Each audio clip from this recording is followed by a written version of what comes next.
Vamos a dar paso y bienvenida. Para nosotros es un gusto que nos acompañe nuevamente este año. Padre Milcíades, para nosotros el país, Milcíades, actual director de CEPAC, aquella organización que estaba a cargo del padre Meliá. Hoy la tiene el padre Milcíades. El padre Milcíades cumple un trabajo a campo espectacular. Tiene un conocimiento de la vida aborigen, el conocimiento guaraní suficiente como para navegar esas aguas tan a veces desconocidas para nosotros. Es un gusto que nos acompañe nuevamente, y el padre Milcíades González Espíndola nos va a hablar de sencillos dibujos a la escritura de la lengua guaraní. Una breve revisión. Ahí, un gusto que nos acompañe. El otro día el padre Luna dijo que él creía que iba a ser el único. Le digo, no, está el padre Milcíades que nos está por acompañar, así que nos vengas a acompañar. Para nosotros es un gusto recibirte nuevamente. Muy buenas tardes. No sé si me pueden dar el eco de si se me escucha bien. Perfectamente, padre. Muy bien. Antes de hacer una pequeña, una proyección propiamente, creo que todo lo que me queda grande, todo lo que se dice de mí, pero bueno, voy a hablar desde lo que puedo, y voy a hablar desde lo más cercano para mí. De hecho, después de haberme comprometido, porque Carlos y Isabelino también estaban detrás de mí para que participe, finalmente puedo estar. Y es desde la lengua. Entonces, yo justo estaba conversando con Isabelino y estaba leyendo un libro que se llama justamente Memoria de un lenguaje visual indígena, de Olga Blinder. Entonces estaba como dándole vuelta a eso, y Isabelino fue Isabelino el que me puso el título de lo que voy a hablar.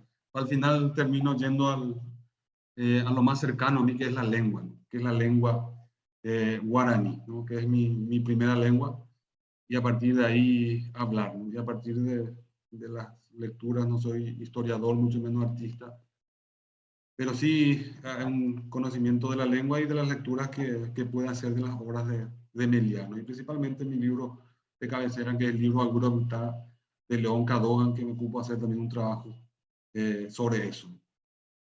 Entonces voy a intentar proyectar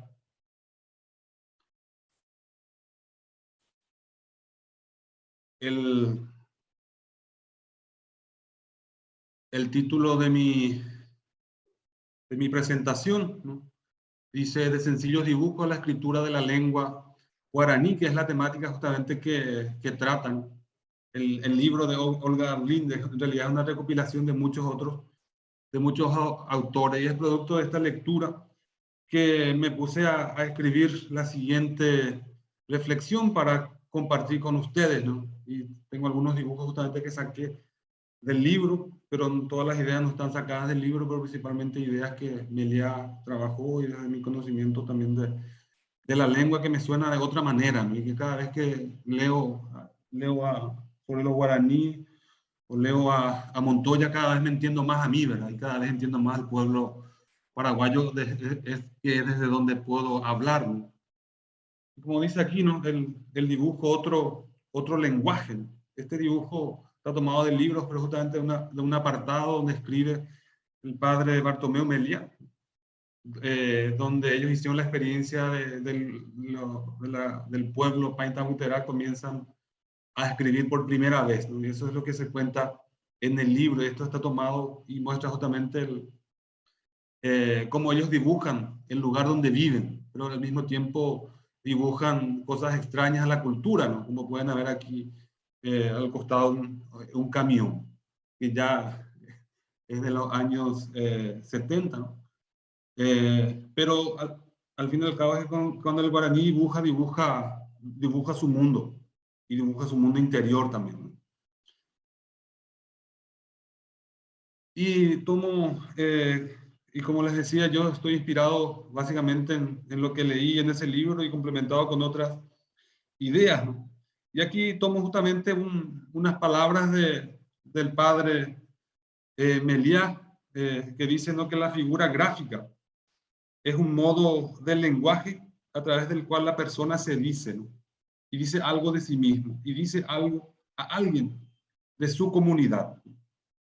Eso es o sea, el guaraní lo que dice de sí mismo, pero habla de su propia cultura, ¿no?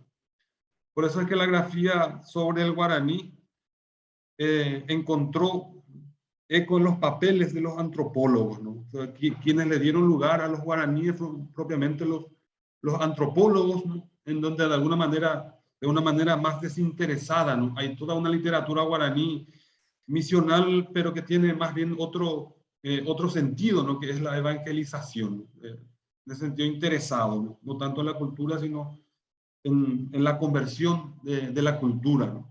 Entonces fueron los antropólogos que fueron dando lugar a la palabra guaraní, ¿no? Entonces, de algún modo en ese encuentro, tanto los antropólogos del siglo pasado, como también con los misioneros, ¿no?, en el papel comienza a acoger algo ajeno a él, ¿no?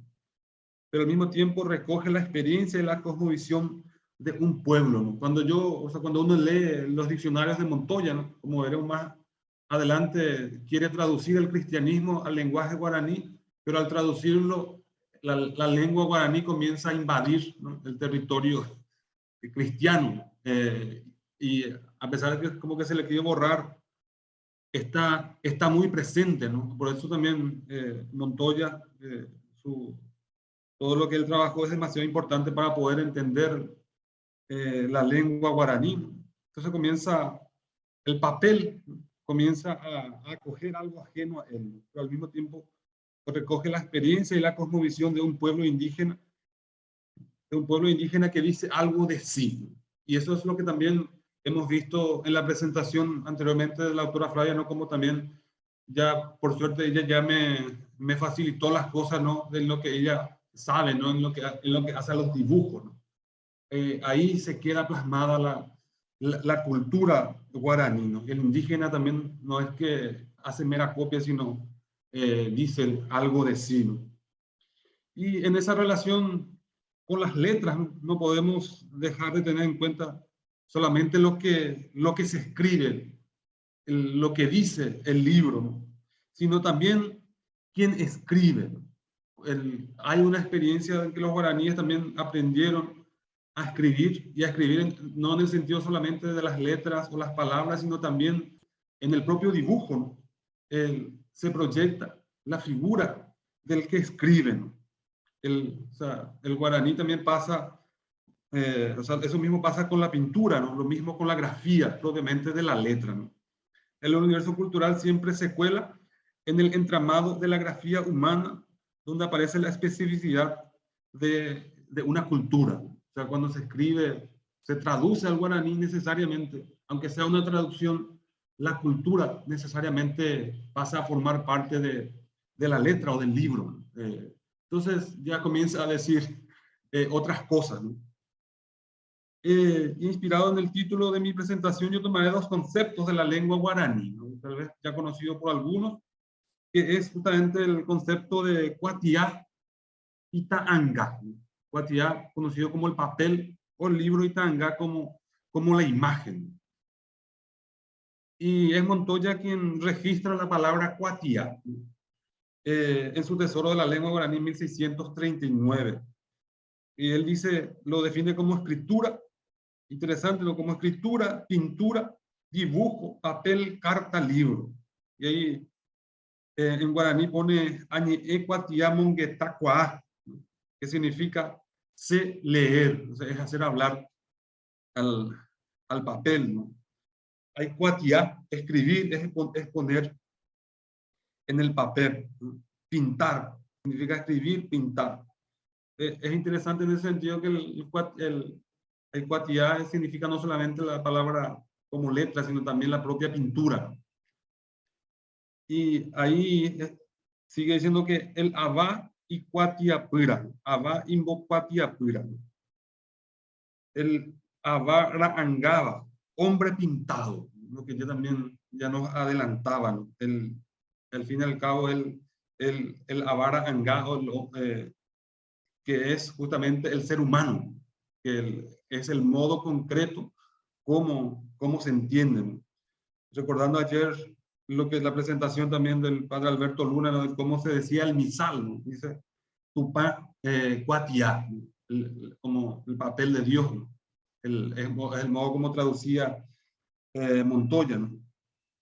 Y el mismo Montoya también define la palabra imagen como ta'angaba, y lo define como imaginación, ¿no?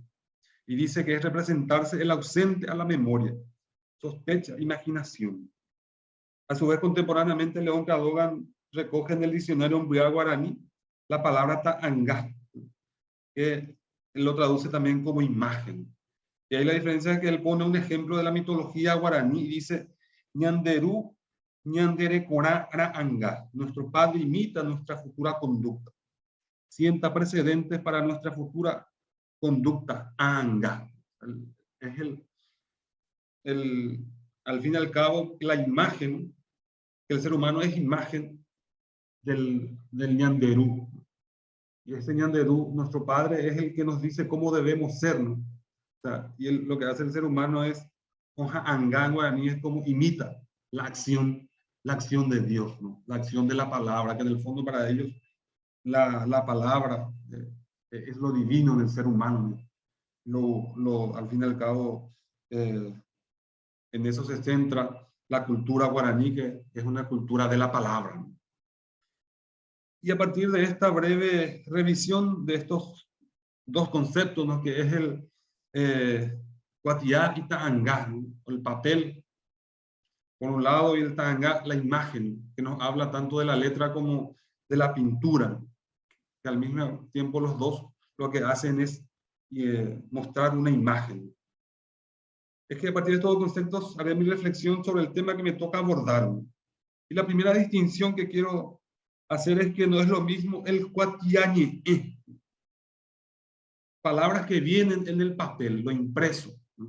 En el papel, el cuatiañe. Y lo otro lado es el ñe cuatiá, o la palabra puesta en el papel, o el cuerpo que habla. Una cosa es lo que yo escribo, encuentro como ya en el papel, y otra cosa es cuando una palabra se pone en el papel. O una historia, como hizo León Cadogan, por ejemplo, con la mitología de los guaraní del Guairán. O sea, era un lenguaje hablado, pero queda en el papel, pero es un lenguaje totalmente vivo. O sea, son dos modos de entender, ¿no? Esto del el cuatiañe, el papel simplemente como papel, y el ñe cuatiano, que es la palabra que se pone en el papel, o como dice también Montoya más arriba, ¿no? El hombre pintado. Y porque lo que se pinta, lo que se grafica, es el ser humano.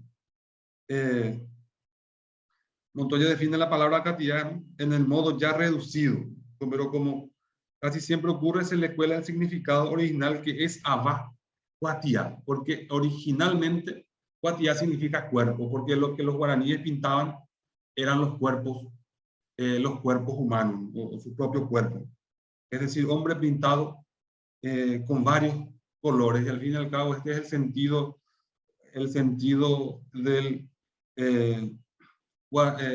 cuatiano. Es el hombre que habla, el que es capaz de decirse a sí mismo. Porque para el guaraní no se adornan las cosas, ¿no? Lo que se adorna es la piel, lo que se adornan son las palabras. El adornado es el hombre quien es el ñe cuatiá o el abá cuatiá, aquel que es capaz de expresarse por sí mismo, porque tiene una corporalidad, y a través de sus signos, y cuyo signo fundamental del hombre es justamente la palabra. Lo que se grafica es la palabra. Lo bello es la palabra, que es el ñe Corán, o las bellas palabras. Se adornan las palabras y el cuerpo humano. Como dicen los Budas, el llegó acá, Corán es el ser humano. Aquel que se adorna es la figura humana. Y lo que ellos adornan es siempre, ¿no?, el cuerpo, pero al mismo tiempo Meliá también habla del adorno, del hablar bien. Es buscar las bellas palabras. Y que las dos cosas están interrelacionadas, del cuerpo que habla, pero al mismo tiempo que esa expresión sea una expresión bien hablada, sea una palabra adornada. Y en esa distinción entre el Abba Cuatiá y el Ñe Cuatiano, cabe decir que el Abba Cuatiá, el Ñe Cuatiá es anterior, ¿no?, al Cuatiá occidental, ¿no?, porque ellos ya tenían su propia palabra, ¿no?, el papel. O sea, la palabra es anterior al papel. Porque antes de la colonización probablemente no existía el Cuatiá Ñe, o sea, el papel. Lo que existía es el cuerpo humano o el lenguaje. Pero ese papel, el Cuatiá Ñe llega desde fuera, ¿no? Y como dice Meliano, el Ñe cuatiaba, es decir, el papel que un día entró en la cultura guaraní. Pero, ¿qué pasó en ese encuentro? ¿Desapareció el Abba Cuatiá? No. Sigue vivo en la piel, en la palabra, en los escritos y dibujos hallados en las reducciones jesuíticas del Paraguay. Ahí encontramos rastros, ¿no?, de ese Abba Cuatiá, o el Ñe Cuatiá, que nos habla de la vida del indígena. En ese sentido, los antropólogos nos ayudaron, ¿no?, a poder descubrir que el guaraní es una cultura de la palabra, que es una palabra celebrada, bailada y pintada en las celebraciones. Y dicha cultura quedó grabada en el papel de los misioneros, ¿no?, como el de Montoya, y en los escritos guaraní. Es todo un tema también que en este momento no podemos hablar, ¿no? Consciente o inconscientemente, el guaraní se dijo en el elemento extraño que le llegaba desde fuera, o sea, en el papel. A cabalidad podemos decir también que ellos también redujeron al papel. Empezaron a decirse a través de la grafía colonial. Eso es lo que me parece que se recoge, ¿no?, en el libro justamente de Olga Blinder, ¿no?, en esos dibujos. Cuando el guaraní agarra un lápiz o una crayola, el arte se libera de las ideas preconcebidas para dar lugar a algo nuevo, como se puede ver, ¿no?, en las imágenes de las reducciones. Al decir de Meliá, ¿no?, cuando ellos agarran lápiz, ¿no?, es como el espacio de la libertad, ¿no? Como dice el casi sin objeto en que apoyarse prevalece el modo sobre la cosa. No es algo que están queriendo ellos, no tienen todavía como algo que quieren copiar, ¿no?, sino que se dicen a sí mismos al momento de escribir, al momento de pintar, ¿no? Dice la forma sobre el contenido, el cómo sobre el qué, ¿no? El juego de la libertad ha ensanchado sus fronteras, ¿no? El indígena no pierde la libertad, ¿no?, cuando escribe o cuando pinta, ¿no?, juega.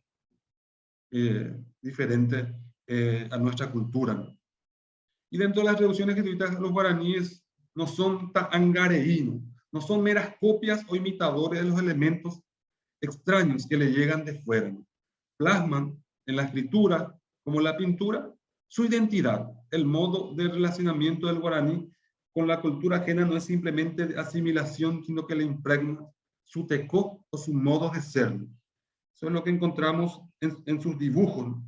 El guaraní, cuando crea una imagen o un tanga, le da forma a un decir que crea realidad. Al fin y al cabo habla de su propia realidad, ¿no?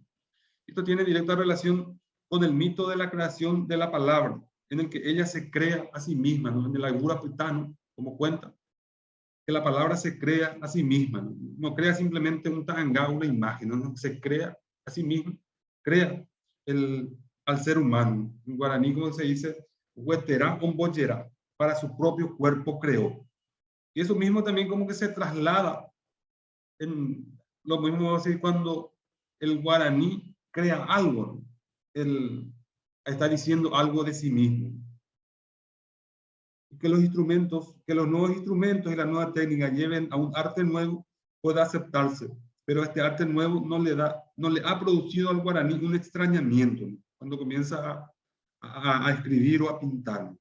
Sigue transitando tal vez por otros caminos, pero sin salirse de la propia ecología espiritual. O sea, no se perdió totalmente su cultura, ¿no? Sigue presente en esas obras, ¿no?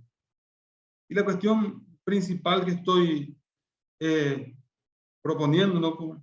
Aquí con esta imagen, ¿no? De cómo la escritura o el barro que hablan, como se podrá observar en esa imagen, en esas tejas, cómo el guaraní pintó lo que le rodea, ¿no? O lo que sabe, ¿no? En esa teja que aparece ahí, ¿no? Y la cuestión fundamental que estoy proponiendo es cómo leer en las entrelíneas de las imágenes y los textos del tiempo de las reducciones. Esto tiene que ver con cómo nos acercamos a la experiencia cultural de las misiones, ¿no? ¿Qué es lo que estamos haciendo aquí reunidos? ¿Dónde nos situamos? ¿Tomamos en cuenta la cosmovisión indígena para interpretarlas o simplemente buscamos compararlos con la tradición traída desde afuera? Si es así, no podemos entenderla, ¿no? Si desconocemos el universo conceptual, seguiremos distinguiendo las cosas como arte, como artesanía. Nosotros hacemos arte, los indígenas hacen artesanía, ¿no? Como lo académico o como simplemente como lo popular, ¿no? Cuando no nos colocamos también del otro lado, ¿no? Aquí cabe la pregunta fundamental del porqué de nuestras reflexiones aquí, ¿no? Estos días de reflexión en el Congreso y nuestros estudios deben ayudarnos a profundizar en el conocimiento de aquellos que fueron uno de los principales protagonistas de esta experiencia que no tiene parangón en la historia, ¿no? La experiencia de las reducciones o de las misiones. Las reducciones jesuíticas guaraníes fueron significativas porque los guaraníes supieron significarse en ellas.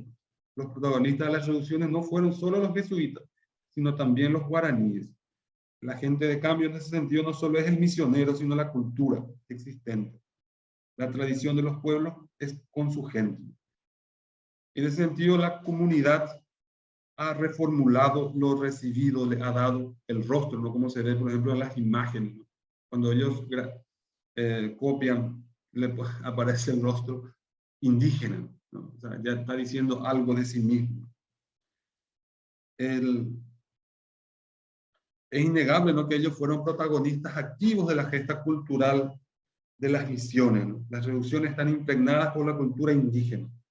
Aquí quiero traer a colación, ¿no?, el concepto que le llamamos el palimpsesto, ¿no?, que se define como el manuscrito antiguo, ¿no?, que conserva huellas de una escritura anterior borrada artificialmente, ¿no? Como que en las tejas, ¿no?, queda como la memoria de los guaraníes, ¿no? Queda ahí como que medio borrada, pero no desaparece porque forma parte de la misma cultura. Y yo digo, desde Paraguay, dentro de la misma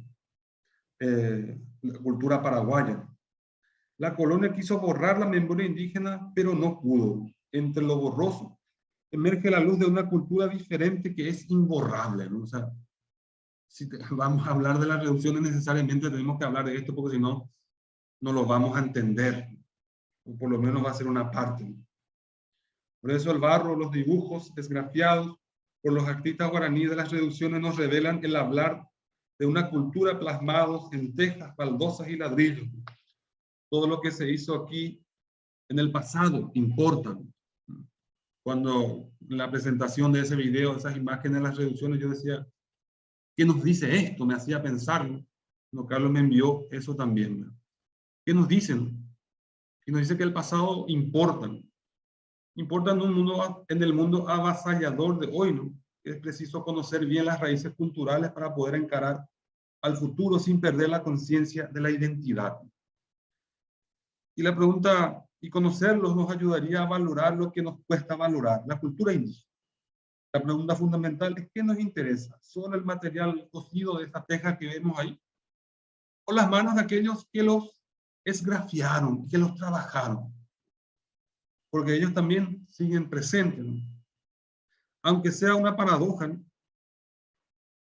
volver al cuatiañe, al papel, ¿no?, donde encontramos la pintura borrosa de la cultura guaraní, puede ayudarnos principalmente a valorar al abá cuatiá, al indígena, a la cultura indígena, en cuya piel encontramos aquello que buscamos, que es la memoria del futuro o la anhelada tierra sin mal. Los sencillos dibujos de los guaraníes nos conducen al entramado de la escritura guaraní que se dice en la piel, en la palabra hablada y cantada por los guaraníes que claman por sus derechos de vivir conforme a su tecó, a su modo de vida, ¿no? Los sencillos dibujos de los museos nos hablan de dolor y sufrimiento. La memoria de las reducciones nos convoca a parar el genocidio cultural, como ellos decían, de los yuruanos, de los hombres blancos, que no se ha terminado, ¿no? Y todo esto por desconocimiento de dicha cultura. Tal como define los Mbga, la expresión ta'angá o la imagen, ñanderú, ñandere corara anga. O sea, ellos nos muestran, ¿no?, cómo debemos también vivir con otros y convivir sin destruir, que es el modo como el guaraní ha convivido en las reducciones. Dice: nuestro padre imita nuestra futura conducta, sienta precedente para nuestra futura conducta anga. ¿Cómo debemos ser? Es nuestra imagen de lo que queremos ser. De eso nos hablan los dibujos. Quiero cerrar con un canto ritual recogido por León Cadogan. En él se eleva la plegaria al primer padre para que los huesos no se conviertan en tierra. Me pareció sumamente interesante esto porque es lo que Cadogan recogió en un canto, como en un canto fúnebre, que los huesos no se queden tirados en la tierra, ¿no?, que resuciten, ¿no? Y al fin y al cabo eso es lo que creo que tiene el sentido de los dibujos, ¿no?, o de las reducciones. Y dice así, lo leo en castellano, dice, en el fondo es como la resurrección, ¿no?, de cómo los huesos vuelven a vivir. Dice: bien, Carairu etemini, tu excelso, en tu pequeño paraíso iluminado, inasequible, te yergues, ¿no?, como te levantas. El ser humano es el que se pone de pie. Heme aquí, pues, nuevamente clamando, heme aquí, pues, clamando públicamente. Aunque lo que añoro son cosas que no debieran añorar los seres imperfectos, heme aquí esforzándome en pos de ellas. En respuesta a mis plegarias, dime, suplico, ¿en qué forma, en virtud de qué conocimiento obtuviste en aquella época remota grandeza de corazón en tan breve plazo? Pues es mi deseo de saber estas cosas el que me impulsa a cansarme irguiéndome repetidas veces.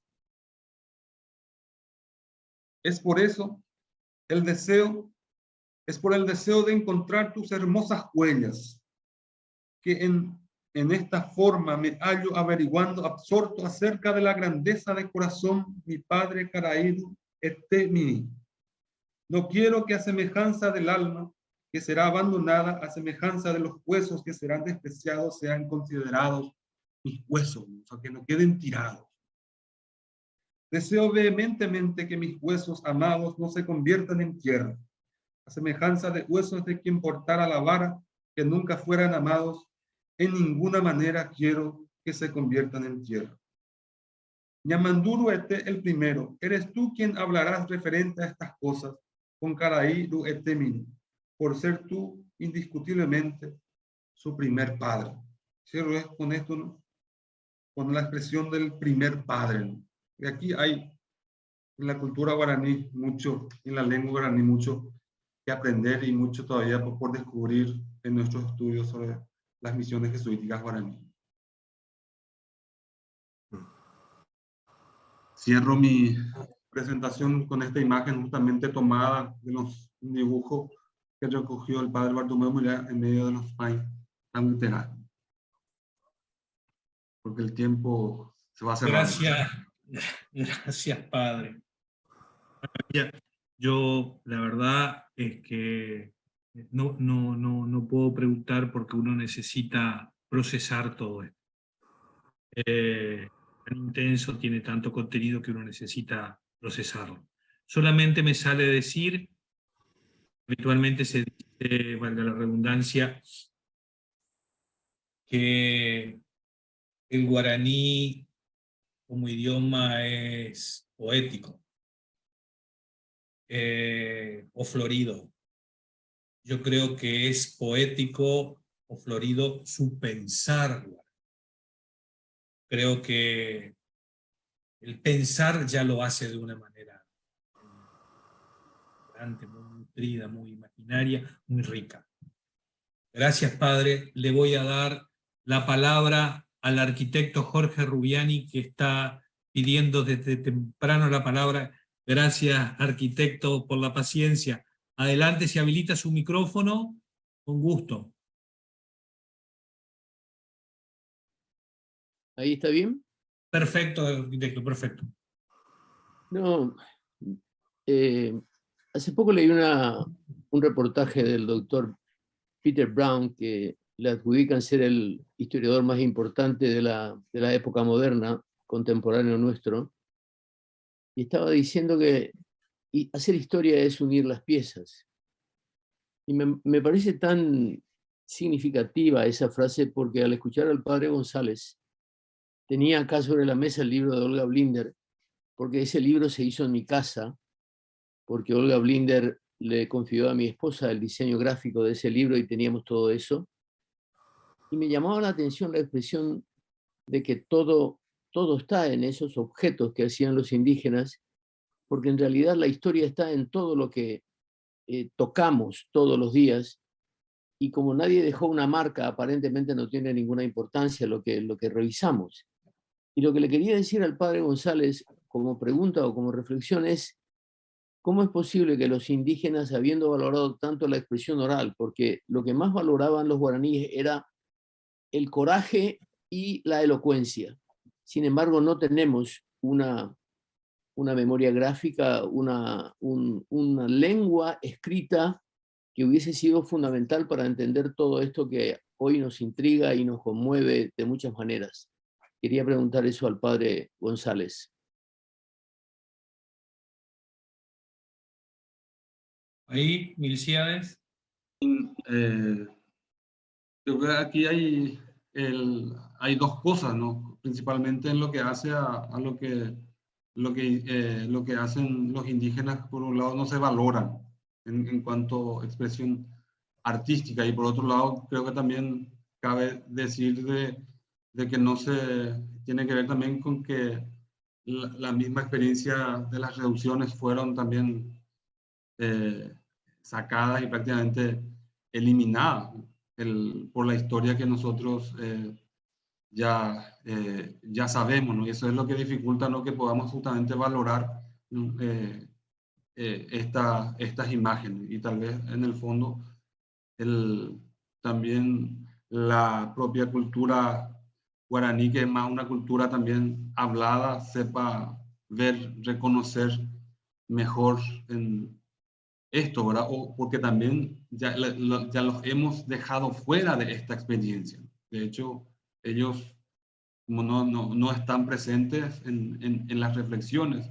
Yo me pregunto si ellos mismos fueran los que nos ayudaran en las reflexiones que nosotros estamos haciendo. O sea, están ausentes. No sé si llego a responder la pregunta, ¿no? Pero por ahí. Gracias, padre.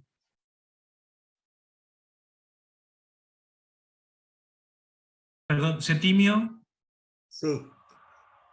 Milcíades, muchas gracias por la profunda ponencia y por haberme dado, después de muchos años, la posibilidad de ver a colores los dibujos de los chicos que Meliá hizo con Olga Blinder. Yo tuve la enorme suerte de estar con Meliá en el año 1995, cuando empecé toda esta aventura de este proyecto que estoy llevando adelante con mucha paciencia, que tiene como un título general Memoria de la Sangre, y de la cual están saliendo algunas cosas. En esa conversación con Meliá, él me dijo una cosa que a mí me quedó muy grabada en la cabeza, porque a un cierto momento yo le dije: Bartomeu, pero ¿qué pasa? Que los guaraníes no dejaron nada visible. Y él me miró y me dijo, ¿cómo que no dejaron nada visible? Dejaron la palabra. Eso me empezó a trabajar adentro. Y cuando pude penetrar en el Aigurra Pitá de don León Cadogan en la edición crítica anotada por Meliá, me di cuenta que en realidad tenía una profunda razón para poder afirmar eso. Si las culturas azteca maya nos dejaron los templos y nos dejaron las gigantescas estatuas y los peruanos nos dejaron Machu Picchu, la cultura guaraní dejó la palabra, solo que en la lectura que se ha hecho de la cultura guaraní ha tenido más peso la visión eurocentrista de lo visual, monumentos, que esta necesidad de rescatar profundamente la palabra. Don Moisés Bertoni, en su clásico libro sobre la antropología paraguaya, ya editado en Puerto Bertoni en los años 20, en una edición que está firmada por él, que se encuentra en la biblioteca del Instituto Iberoamericano, dice una cosa que cuando la leí me dejó choqueado, que el guaraní fue la lengua geral del Río de la Plata al río Mississippi. Es decir, toda una franja del continente que se comunicó como a través de este idioma. Como decíamos ayer con el padre Alberto, el guaraní necesita su propia renovación. Y me alegra mucho que vos haya marcado la ausencia que en algún momento habrá que suplir en este coloquio de una presencia indígena bilingüe que dijera su verdad. Porque no es lo mismo cuando nosotros opinamos, por más que tengamos un cambio mental en la forma de mirar, en lugar de mirar desde el norte, miramos desde el sur, que uno de ellos nos diga lo que le parece ese idioma que todos los días está usando. Y para cerrar, tu teja esgrafiada equivale de alguna manera, y me permito una comparación muy libre, si junto con las grandes esculturas de la cultura azteca maya tenemos las estatuillas minúsculas de las sonrientes, esos esgrafiados guaraníes son la sonriente. No tenemos lo otro, porque lo otro está vivo dentro de cada uno de nosotros que camine esa tierra. Porque o el que lo habla como lengua madre, o el que lo aprende, o el que no lo aprende pero transita el territorio, tiene constantemente esta voz en la oreja. Y eso creo que es uno de los signos más importantes de nuestra identidad. No podemos olvidarnos de esto. Citaba ayer que después de la muerte del asesinato del mariscal López, la primera cosa que hizo el gobierno títere paraguayo por imposición del gobierno argentino Sarmiento, que persiguió el guaraní a derecha y a izquierda, fue prohibir el guaraní en la escuela.